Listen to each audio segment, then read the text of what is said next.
Welcome back to Fascia Fix. Today we are going to be doing resistance stretching the fascia while in pigeon pose. So where are we going to be stretching while in pigeon pose? Primarily our lateral hamstrings. So not the belly of the hamstrings, but off to the side a little bit closer to the outside of your thigh. Lateral hamstrings are some of the tightest muscles in the human body across the entire population of the world. There's one resistance stretch to do that would help to alleviate possibly knee pain, hip pain, and even back pain. It's the lateral hamstrings. Now it's also super important to stretch your hip flexors and quads in combination with this as well. But we're going to start out with a pigeon pose. This is a pretty intense resistance stretch, so if you have any pain in your ankle, knee, or hip, and it doesn't feel good while doing this, or it just is difficult to get into the position, I would suggest to go back to my resistance stretching piriformis video. The piriformis video is actually one that it would be a good modification to do instead of this one. But you're looking to really get at that fascia and those lateral hamstrings, then let's give it a shot in our pigeon pose. So we're going to start at the end of the mat, and we're going to go basically into a little bit of a flow, using a little bit of yoga to get into it, because it feels very good in the body and it's a good way to kind of prepare for the position. So taking a moment, root down through the feet, make sure you have even resistance of your feet into the floor, meaning that both the right leg and left leg are working about 50-50. Oftentimes we favor one side or shift our body weight a little bit, so try to find that happy medium when you really are actively adjusting to get 50% in both feet. Arms at your side, palms forward. Add a little chin tuck here, but make sure you're not lifting your rib cage up. Settle that rib cage right underneath the shoulders and right above your pelvis. Inhale, arms raise up. Exhale, dive down with a flat back. Round it down, release the head, neck, and shoulders. Take a moment here, let the head hang out. And you're going to walk it out into your downward dog. Bring the feet apart a little bit here. Again, 50-50 work with your foot contact. Good. Take a moment here. Inhale. Fill the rib cage up with air, side to side, front to back. Exhale, release. Settle into the pose. Pedal it out a little bit. Let your body warm up. Press into the hands. Move your left foot in about an inch and extend and lift your right foot up behind you. Looking forward, draw the knee to the chest and place the knee down in front. Okay, a couple things here. When we're in pigeon pose, oftentimes we'll just come forward and rest. As you might know from doing some of the videos, this isn't so much about resting. So you want the foot up a little bit higher and not quite so underneath you. So your knee, this one's the right one, so starting with the right leg, is off to the side a little bit, and my belly button's kind of sandwiching in between both my foot and my knee, kind of in the middle of my shin. So you can keep your hands down or you can come up. But I'm going to keep my hands down while I'll explain a couple more things. Really extend that back leg. So the back leg pushing into the floor is also going to add as a base or a little bit of stability for you.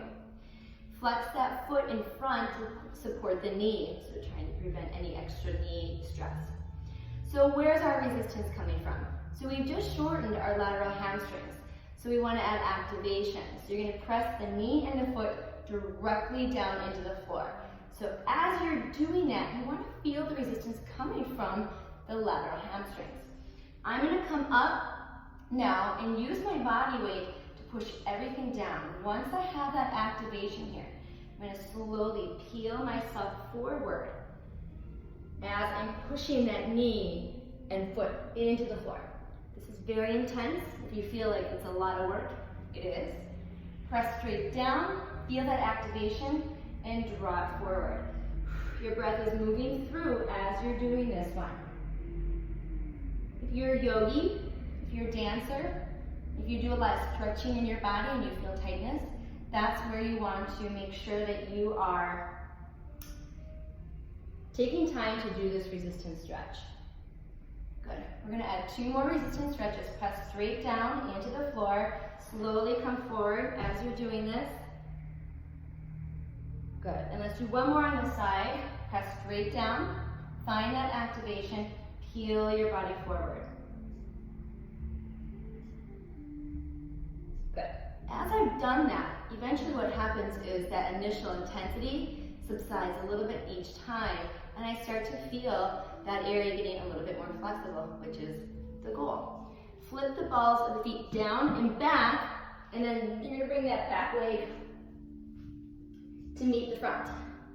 Take a moment in downward dog here. Inhale, full breath. Big exhale. Take a moment to lift, pause, lift that left leg up behind you. Look forward, draw the knee to the chest, and place that foot down. Reach up, back leg behind you, top of the foot's pressing down. Some people feel actually more comfortable taking the ball of the foot down, and that's totally okay too. Notice that I'm forward here, so I don't want to arch into my back so much. I want to let myself set up using the support of my hands. Check in with your position here. So, left knee is to the left or opened up, and rather than having the foot really close underneath you, you're going to bring it up a little bit too. All right, flex that bottom foot, and you're going to lift yourself up without the hands, or if you want to stay supported with the hands, that's fine too.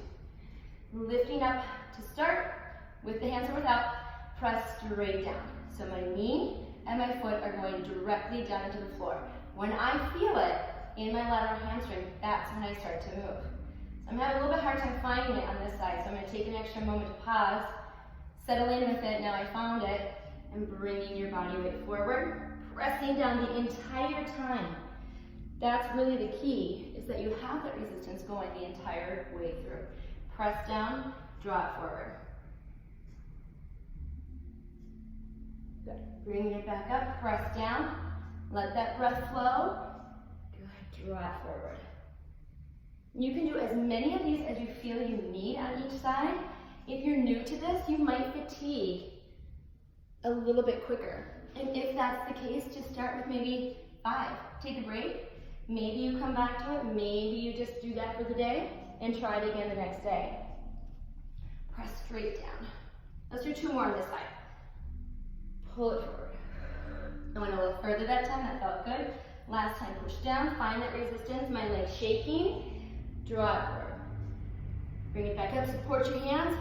Flip the ball of the foot in back if it isn't already. Press back downward dog. Good. Woo-hoo. Settle in here. All right, I feel a little bit more open. This feels a little bit more flexible than when I first started. I have some pops and cracks going on. Lift your heels up. Drop your knees down for a second. Whew, and take a breath. Okay, good. All right, so resistance stretching, the pigeon pose, is working, stretching, changing the fascia in your lateral hamstrings. Probably the most important resistance stretch to focus on are those lateral hamstrings, and the pigeon pose is a great way to do that. So next time you're in yoga class, maybe try as you're getting in position, maybe not the whole time you're trying to hold it, but as you're preparing, maybe do 2 or 3 with resistance and settle into the pigeon pose and see if it feels a little bit more accessible or even comfortable while you're holding the pose in class. Thank you so much.